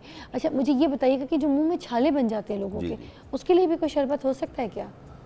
जी, मुंह में अक्सर लोगों के छाले जो निकलते हैं उसमें हम लोग जो है ना फालसे का शरबत रिकमेंड करते हैं। अच्छा। और फालसा जो है ना वो तस्कीन भी देता है, फरहत भी देता है, दिल को भी ताकत देता है, साले खून भी पैदा करता है। अच्छा। और जिन लोगों को बहुत स्वीटिंग होती है, एक्सेस पसीना आता है, हाँ। उनमें भी फालसे का शरबत बहुत फ़ायदा देता है। और जायके में अच्छा होता है? जायका तो बहुत डिलीशियस है, आपको पता है, सिखाएं ना थोड़ा ख़वातीन सा। इसको बहुत पसंद करती है। हाँ। जी प्लीज़। मैं जब तक कि ये बनाती हूँ, बल्कि आप उसके बाद मुझे और ये बताएं कि खांसी गले के लिए क्या हो सकता है? मैं बताता हूँ जी। बस खांसी और गले के लिए भी कुछ जी शरबत? जी मैं बताता हूँ, ये आप पिए जब तक। ओके जी। और ये मैं आपको बता दूं कि ये आपने पूछा जो कि मुंह के छालों के लिए ना, तो हमारे हर्ब्स में 3 चीज़ें ऐसी हैं। जायका ठीक है इसका, बहुत मजे का है। बहुत डिलीशियस है। अच्छा, उसमें तबाशीर और आंवला पाउडर और धनिया कश्मीरी जिसको हम कहते हैं। अच्छा। इन 3 चीज़ों को आप 3-3 तोला या 5-5 तोला लेके पिसवा लें। ठीक है। और इसका पाउडर बच्चे जो हैं 1/4 चम्मच सुबह शाम ले लें, बड़े आधा चम्मच ले लें। तो जिनको मुंह के छालों का मसला रहता है, अल्हम्दुलिल्लाह 15 दिन इस्तेमाल करेंगे, मुंह के छाले उन्हें नहीं दोबारा। पानी के साथ निकल ले? जी हाँ जी, वो पाउडर पानी के साथ ले लें, पाउडर पक्की की तरह? हाँ, तबाशीर, ठीक है, और आंवला ठीक है। पाउडर और कश्मीर जिसको हम धनिया कहते हैं। अच्छा। इन 3 चीज़ें और कामयाब तरीन रिजल्ट है। अरे वाह, एक कॉल है, शामिल करते हैं। अस्सलाम वालेकुम जी, कौन है? जी वालेकुम सलाम। वालेकुम सलाम जी, तारिक साहब। तारक बोल रहा हूँ जे मिलकर से। अच्छा जी, पूछिए क्या पूछना चाहते हैं, क्या मसला है? अच्छा मैडम, ऐसा ना कि पाइल्स का मसला है, पाइल्स का। ये जी बात कीजिए हकीम साहब से। हकीम साहब जी जी, तो पाइल उसमें यह है कि वो शिद्दत का मतलब नहीं है कि जिसकी वजह से बंदा नडाल हो जाए, लेकिन एक वो अटैक परमानेंट मतलब प्रॉब्लम चल रही है 2013 से। जी जी, इसमें हज़रत देखें 2-3 चीज़ें हैं। पाइल्स को क्लियरिटी करनी चाहिए। हमारे यहाँ 2-3 चीज़ें ऐसी हैं, मर्ज़ ऐसे हैं जिनको लोगों ने बिल्कुल मिला दिया है। पाइल्स अलग चीज़ है, पाइल्स के अंदर ड्राई खुश्क बवासीर भी होती है, बादी बवासीर भी होती है और खूनी बवासीर भी होती है। इस तरह एक चीज़ फिस्चुला होता है, वो आपके एनस रूट से थोड़ा हट के एक फोड़ा बनता है, वो भी लोग पाइल्स समझ रहे होते हैं। और तीसरी चीज़ फिशर्स होते हैं, कट्स होते हैं, जो मकद के अंदर ड्राइनस खुश्की की वजह से हमारे मकद से हमारे एनस रूट में कट्स पड़ जाते हैं। तो एक तो पेशेंट्स को ये तीनों चीज़ों का अलग फ़र्क महसूस होना चाहिए। अगर तो कंफर्म है बवासीर है तो उसके अंदर हमारी एक दवाई है हब्बे रसौंत, ये 2-2 गोली शरबत इंजबार के साथ आप इस्तेमाल करें तो इंशाल्लाह आंतों के अंदर जो ज़ख़म हैं या उसमें हेमोराइड्स हैं या वो कोई भी इश्यूज़ हैं जिसमें आपकी ब्लीडिंग होती है, पेन होती है, तो ये मामला हल हो जाएगा। क्या बात है। अच्छा, गला ख़राब का बता जी, रहे जी, थे आप, मुझे गले- मेरा गला ज़रा ख़राब रहता है ज़्यादा, अभी भी आपको आवाज़ लग रही है बैठी बिल्कुल हूँ। ऐसी है। तो इसमें गले के अंदर हमारी एक दवाई है शरबत बनफशा। अच्छा, अब ये मशरूब का मशरूब है और ये बनफशा के फूल हैं, पत्तियां हैं, उसका ये एक्सट्रैक्ट तो है। इसको पीना कैसे, जी, मुझे ये पिला भी दे आपने साथ साथ। वैसे ही भी ले सकती हैं, पानी में मिला के भी ले सकती हैं। आप अच्छा। थोड़ा सा पानी डालें, इसको मैं इस्तेमाल इसका करवा। टेस्ट कौड़ा कुछ टेस्ट इस इसका तरह? ठीक है, जायका बस ठीक ठीक है। है। इसमें तकरीबन मैं अंदाजे से ये देखें ये आपने, ओके, इससे आपका गला, टॉन्सिल्स के इश्यूज हों, इवन के बनफशा थायराइड में भी काम करता है। अच्छा, ये इतनी ज़बरदस्त चीज़ है शरबत बनफशा। जिन बच्चों में टॉन्सिल्स के इश्यूज हों या गले पड़ते हों या जिनकी आवाज़ बैठी हो, हाँ, उनमें शरबत बनफशा तिब का ये शाहकार शरबत है जो अल्लाह पाक ने इसमें बड़ी हिफाजत रखी है। और इसका जायका भी ठीक है, मज़े कोई का। ऐसा नहीं है कि कोई अद्वियाती जायका है एक इसका। कॉल शामिल करते हैं। अस्सलाम वालेकुम जी। वालेकुम सलाम। अनवर भाई क्या कहेंगे? अस्सलाम वालेकुम। वालेकुम सलाम जी, क्या मैं पूछेंगे ये अनवर कह भाई? रहा था, ये जो बजूर ये संदले ये सिरप जो सारे मैंने पिए ना, हम्म, तो अभी तक इसका कोई फर्क नहीं पड़ा है, मुझे कोई फर्क नहीं हुआ है। वो कह रहे हैं माथे संदल का वगैरह, शरबत जलन मैंने वगैरह पिया है जो मगर अभी कहते हैं तक ना, मुझे कोई ठंडक वगैरह फर्क नहीं जिस्म पड़ा। में। अच्छा, किस चीज़ के लिए पी रहे थे आप? मुझे कोई मर्ज बताइएगा, क्या वजह से पी रहे थे? मैदे की वजह से कोई लोग कहते हैं ना टेबलेट वगैरह ज्यादा खा ले तो पूरे जी। जिस्म में गर्माश होती है। जी जी, ये अपना मोहतरम ये अनवर साहब, ये जो शरबत होते हैं ना, ये सिर्फ मशरूब के तौर पे एज अ रेफ्रिजरेंट आपको फ़र्क देते हैं। अगर आपके मैदे का मसला है तो उसके लिए एंटासिड कोई भी हर्बल के अंदर आप दवाई इस्तेमाल करें। उसमें अगर आपने देखना है कि गैस्ट्रिक अल्सर है या सिर्फ आपके अंदर एसिडिटी बन रही है या आपके अंदर जो है ना इंडाइजेशन के इश्यूज़ हैं, तो उसकी जो अद्वियाती मशरूब है ना, शरबत हैं, अल्सर के हवाले से भी हैं, तो वो इस्तेमाल आप करें किसी भी मौली से मशवरा करके। ठीक बहुत है। शुक्रिया। एक और कॉल है। अस्सलाम वालेकुम जी। वालेकुम सलाम, मोहम्मद जुनैद बोल रहा हूँ रावलपिंडी से। जी, ऊंचा बोलिएगा, आपकी आवाज़ कम आ रही, टीवी का वॉल्यूम कम करके ऊंचा बोलिएगा। मोहम्मद जुनैद बोल रहा हूँ रावलपिंडी से। जी बोलिए जुनेद। मेरा मसला ये है कि सर में खुश्की है और सर के बाल टूटते हैं। उम्र मेरी 20 साल है। अच्छा, आपके बालों में खुश्की और बाल टूटते हैं। देखें, पहली चीज़ ये है कि खुश्की को ज़ायल करने के लिए अपना लाइफस्टाइल बेहतर करें। लाइफस्टाइल बेहतर करने में मेन चीज़ आपकी ग़िज़ा का अमल दखल है। वो फल, वो सब्ज़ियाँ जो खुश्की ज़ायल करें, तरावट बहाल करें। मिसाल के तौर पर सब्ज़ियों में टिंडे हैं, कद्दू है, तोरियाँ हैं, शलजम है, इसमें कुदरती रोगनियात पाए जाते हैं, तो इससे आपकी खुश्की ज़ायल होगी। दूसरे नंबर पर आप घर में जो भी खाना बनता है उसको देसी घी में बनाएँ, कोई खाना सरसों के तेल में बनाए और कोई कॉर्न ऑयल में बनाए। ये तीनों चीज़ें जो बतौर तेल हमारी खुश्की को ज़ायल करते हैं। चौथे नंबर पे वो फल जिसके अंदर फाइबर ज़्यादा है, पानी का इंटेक ज़्यादा है, जैसे तरबूज है, इसी तरह आपका और फल हैं, तो वो फलों का इस्तेमाल करें तो आपकी खुश्की ज़ायल होगी। और आखिर में आपको सिर्फ ये चीज़ बताऊँ कि रोगने बादाम अगर आप रात को आधा चम्मच लेना शुरू कर देंगे तो बाल गिरना भी रुक जाएंगे और आपकी खुश्की भी ज़ायल हो जाएगी। क्या बात है जी। एक और कॉल शामिल करते हैं। अस्सलाम वालेकुम जी, क्या कहेंगे? कौन है? जी, पिंडी से बात कर रहा हूँ शाहिद। जी पूछिए, क्या मसला पूछना चाहते हैं? ये बच्चे को ब्लड लग रहा है ना, 1 माह का है ना। क्या उम्र है बच्चे की? 1 माह है। 1 माह का है। 1 माह का ही बच्चा है, तो उसको ब्लड लग रहा है। उसको ब्लड लग रहा है तकरीबन 15 दिन बाद। हर 15 दिन बाद ब्लड लग रहा है। जी जी, देखें अपना मौसम शाहिद साहब, चूँकि शीरखार बच्चा है और इसकी पूरी इन्वेस्टिगेशन जब हमारे पास रिपोर्ट्स आएंगी तो उसको डायग्नोस करेंगे कि क्या वजूहात हैं, क्यों ब्लड लग रहा है। एनेमिक अगर इतना बचपन में है तो इसकी हम टेलीविज़न पे कोई नुस्खा नहीं बता सकते, इसलिए इसके लिए आप जो भी आपके मुस्तनद अतिबा हैं या डॉक्टर्स हैं उनसे रब्ता करें। सही बात है, हाँ, रिपोर्ट से इज़ इम्पॉर्टेंट। आपने बिल्कुल सही बात बोली है और आपका भी बहुत बहुत शुक्रिया हकीम साहब। बहुत बहुत नई नई चीज़ें, नई दवाइयाँ, नए मशरूब, नए शरबत, नए नए इलाज आप लोगों को बताते हैं, लोगों की रहनुमाई करते हैं, तो आपका बहुत शुक्रिया। आपके कीमती वक्त में से टाइम निकाल के आप हमारी ट्रांसमिशन, हमारे शो पे आते हैं। ठीक है जी, ब्रेक के बाद हम आपको मिलते हैं, एक और इम्पॉर्टेंट मौजू के ऊपर बात करेंगे। रहिएगा हमारे साथ, देखते रहिए मॉर्निंग विद फिज़ा।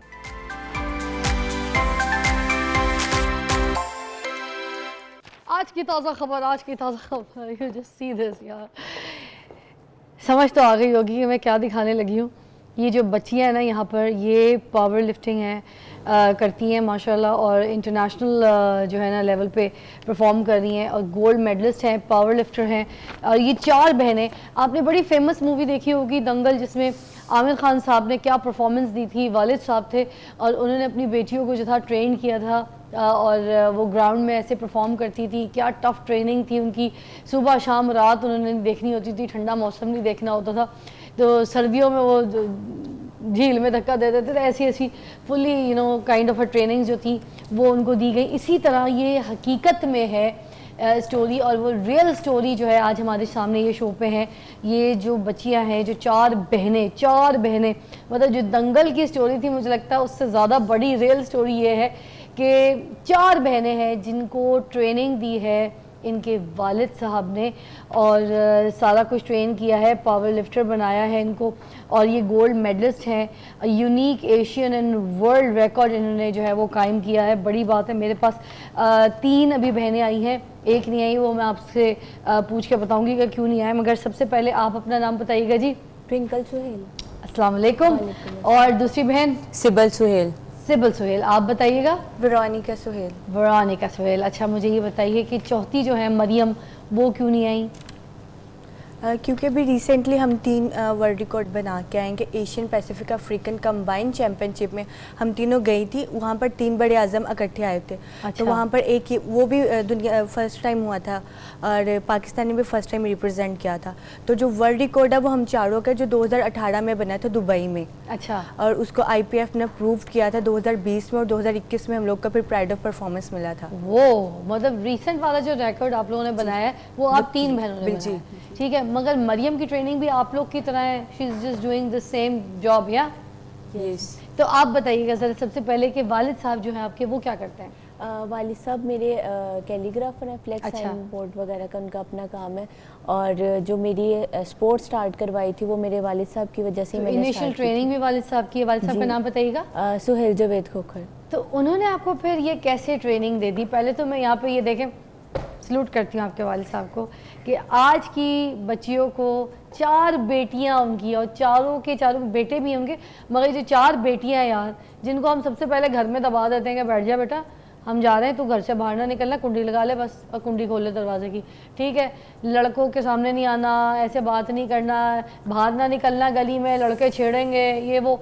तो इन्होंने, उनकी जो वालिद साहब ने, उनको ऐसी कोई तरबियत नहीं, और उन्हें अपनी बच्चियों को ऐसा तैयार किया कि वो कहते हैं मेरी बेटियों को आओ, कोई छेड़ कर तो दिखाओ ये बात होती है। तो मैं सैल्यूट करती हूँ आपके वालिद साहब को, जिन्होंने अपनी बेटियों को इतनी अच्छी ट्रेनिंग दी है, पूरी दुनिया में पाकिस्तान का नाम रोशन कर रही हैं। तो उनकी तो ये फील्ड नहीं थी, ठीक है ना। मुझे ये बताइएगा कि वालिद साहब ने फिर आपको नेशनली ट्रेनिंग कैसे दी इन सारी चीज़ों की, पावर लिफ्टर की? उन्होंने स्टार्टिंग जो थी वो साइकिलिंग से करवाई थी हम लोगों को। अच्छा। और हम साइकिलिंग करते थे, साइकिल ट्रिक करते थे। किस एज से शुरू किया था? हम लोगों ने स्टार्टिंग की थी 10-12 ईयर्स से ना। अच्छा। तो 10-12 साल के थे जब स्टार्ट किया था, साइकिलिंग करते थे। तो साइकिल ट्रिक करते करते गिर जाते थे, तो भाई साहब कहते थे खुद उठो, हर जगह मैं नहीं आऊँगा, तुम लोगों का साथ है। अच्छा। अगर चोट भी लगती थी तो वो थोड़ी देर के लिए पीछे हो जाते थे, कहते थे खुद उठो, इतनी हिम्मत करो तुम लोग। जो आमिर खान ने अब मूवी बनाई है, आपके अब्बू पहले आमिर खान थे। हाँ जी। हीरो असल तो आपके अब्बू निकले हैं, ये स्टोरी यहीं से गई है। अच्छा, आप बताइएगा, आपकी अम्मी नहीं कहती थी कि बेटियों के साथ क्या कर रहे हो यार, घुटने फट रहे हैं, गिर रही हैं, चोटें लगा कर आती हैं, क्या जुल्म कर रहे हो तुम लोग बच्चियों के ऊपर? अम्मी नहीं कहती थी सिलाई कढ़ाई करो, घर में बैठो, दुपट्टा लो, ये क्या कर रही हो? नहीं, जो था ना स्टार्टिंग थे मेरे पापा क्रिकेटर थे, लेकिन वो ना घर में सबसे बड़े थे, उन्हें स्पोर्ट नहीं किसी ने किया। अच्छा। तो उनका एम था कि अगर मेरे बच्चों में टैलेंट हुआ तो मैं उन्हें आगे आने का मौका दूंगा। तो ये सारा कुछ मामा और पापा की दोनों की प्लानिंग है। हमारे पापा मामा ने हमारा साथ नहीं दिया कि नहीं कि इन्हें स्पोर्ट्स ना करवाओ, बल्कि मामा और पापा की दोनों की ये सारी थी हमारे पे इतनी ज़्यादा स्ट्रगल, और हम लोग आज यहाँ मुझे पे। लगता है आपकी अम्मी जो थी वो आपके वालिद साहब से बहुत मोहब्बत करती थी, जो ख्वाब वो पूरे नहीं कर सके तो उन्होंने उनका साथ दे के बच्चों में पूरे करते हुए देखा, ठीक है ना।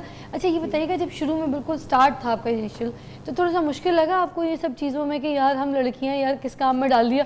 ख़ास तौर पे मेरी ये वाली बहन है, देखे कितने खूबसूरत, देखे दंगल फिल्म में भी एक बच्ची के बाल पड़े थे ना, वो जब बाल काटने वाली बात आती है कि बाप कहते हैं कि बाल काटने पड़ेंगे तो कैसे रोती है, इसके भी यही वाली, तुम भी वही दंगल की हीरोइन हो, तो माशाल्लाह से तुम्हारे अंदर तो ज़्यादा नहीं होगा ये सब चीज़ों का हाँ जी, कि बाल इतने लंबे लंबे हैं, सब कुछ है, तो मैं किस काम में अब्बा ने मुझे लगा दिया, ये कुछ था दिमाग में, ऐसा कुछ आया? नहीं, असल में सबसे पहले स्पोर्ट्स मैंने और मेरे भाई ने स्टार्ट की थी, आदिल साइमन ने। अच्छा। और वालिद साहब का एम था अगर मेरे बच्चों में टैलेंट हुआ तो मैं उनको आगे आने का मौका दूंगा। फिर मैंने स्टार्ट किया। मैं जब साइकिलिंग करती थी तो मेरे वालिद साहब, जब मैं गिरती थी, मुझे साइकिलिंग नहीं आती थी, तो उन्होंने मुझे सिखाई। तो जब मैं गिरती थी ना, वो मुझे उठाते नहीं थे, तो वो कहते थे कि हर टाइम मैं नहीं आऊँगा। हम लोगों ने 2012 से स्टार्ट किया था, और 2012 के बाद मेरा ये एम था कि मैं सबसे अलग गेम करूं। हॉकी, क्रिकेट, हर एक गेम लड़कियां करती हैं, बट कबड्डी, वेट लिफ्टिंग और पावर लिफ्टिंग एक ऐसी गेम थी जो सबसे हटके थी।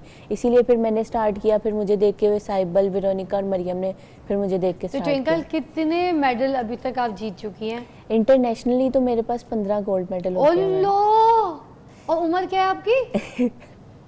बता दे ट्विंकल कि मेडल के हिसाब से, वरना लड़कियों की उम्र मुझे पूछने का शौक नहीं है। हाँ जी, मेडल के हिसाब से पूछूं, वैसे आप छोटी उम्र में फिर भी जी, अभी मेरी 24 है। अभी मैंने मास्टर्स कंप्लीट किया है। 15 मेडल तुम ले चुकी हो इंटरनेशनल लेवल पे लड़की, और तालीम साथ साथ तुम्हारी मास्टर्स भी कर लिया जी। क्या यार, वो वालिद साहब और मेरे जो कोच थे मोहम्मद राशिद मलिक, और मेरे जो वालिद साहब थे, उनका ये एम था कि अगर बच्चे स्पोर्ट्स में आगे आ रहे हैं तो उनकी स्टडी भी साथ साथ मुकम्मल होनी चाहिए। Very nice. मगर भाई आपने फोकस किया और पढ़ भी रही है, तो ये भी स्पोर्ट्स भी। आप सबसे बड़ी हैं? नहीं, वैसे तो भाई और सिस्टर बड़ी हैं। पहले भाई नंबर है? हाँ जी। ठीक है, और उसके बाद सिबल बड़ी है, फिर मरियम, उसके बाद मरियम है, फिर ट्विंकल, फिर आप ट्विंकल, और सबसे लास्ट सबसे छोटी आप। मुझसे छोटा भी है राबेल। अच्छा, तुमसे भाई है एक छोटा। मतलब 2 भाइयों के कैद में बहनें जी। मुझे तुम ये बताना कि तुम तो माशाल्लाह से बिल्कुल ही पतली दुबली सी, नाजुक सी हो, तो कर लो फोन बंद कर जब, तो वो कितने कोई वेट उठा लेती हो तुम? मैंने अभी रिसेंटली ही ना 57 कैटेगरी में Asian Pacific African combined championship में 275 kg वेट लिफ्ट किया और 5 गोल्ड मेडल लिए। इधर आओ, कौन है? 275 kg, और मैंने 5 गोल्ड मेडल लिए थे। 257 किलो? नहीं, 275 किलो।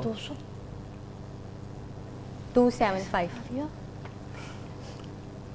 तुम छोटी, तुमने? हाँ जी, सबसे छोटी। पिछले How old are you? I'm 20 years old। अल्लाह, 20 साल की लड़की ने, इसको कोई नाजुक ना समझना, इसको किसी ने छेड़ा ना तो चपेड़े हो जानी। ऐसे उठा के यूं घुमाएगी, यूं इतना वेट उठाती हो। हाय। और आप बताएंगे कितने को वेट उठा चुकी हैं आप पावर लिफ्टिंग? 2017 में 4 गोल्ड मेडल लिए थे। पैसिफिक हुई थी सिंगापुर में पावर लिफ्टिंग, और उसमें 200 किलो वेट उठाया था मैंने। उसके बाद बेंच प्रेस हुई, उसमें अभी मेरे पास 12 गोल्ड मेडल हैं। और गोल्ड मेडल लड़कियाँ, अच्छा फिर तो अभी Asian African combined power lifting championship जो कि साउथ अफ्रीका में है, उसमें मैंने 220 किलो वेट उठाकर 5 गोल्ड मेडल विन किए थे।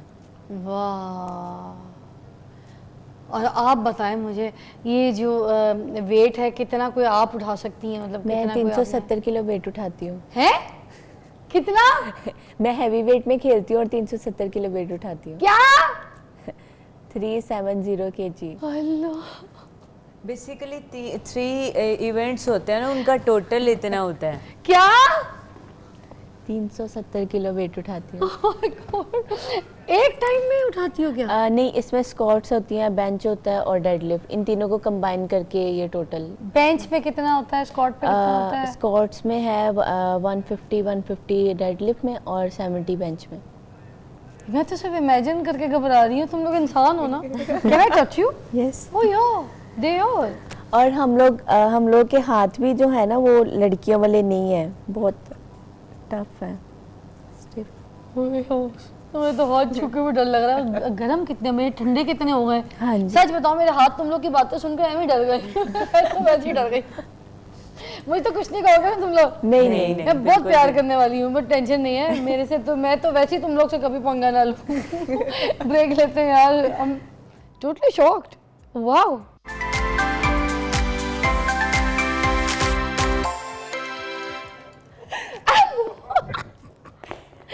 यहाँ पे ये मैं उठने लगी हूँ।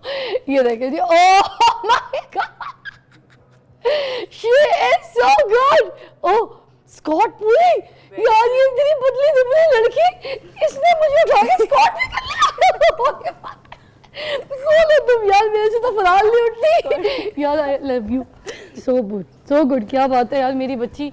ये लीजिए, ये कोट मैंने इसलिए उतरवा लिया था क्योंकि इस पे पाकिस्तान का झंडा है एंड वी रिस्पेक्ट। बट मैं आपको बताऊं, पाकिस्तान की हिस्ट्री में ये पहली मर्तबा हुआ है कि किसी बच्ची ने, मैं खातून नहीं कहूँ, बच्ची ने उठा के मुझे जैसी को, और मैं लंबी चौड़ी में डबल पसली है, मैं बता अच्छी खासी हैवी हूँ, और मुझे उठा के इसने तो ऐसे स्क्वाट लगाया यार। I M amaze.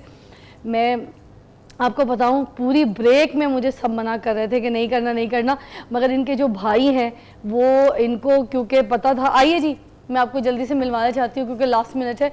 और ज़बरदस्त साइकिल परफॉर्म करते हैं, बहुत अच्छी साइकिलिस्ट जो है ये है।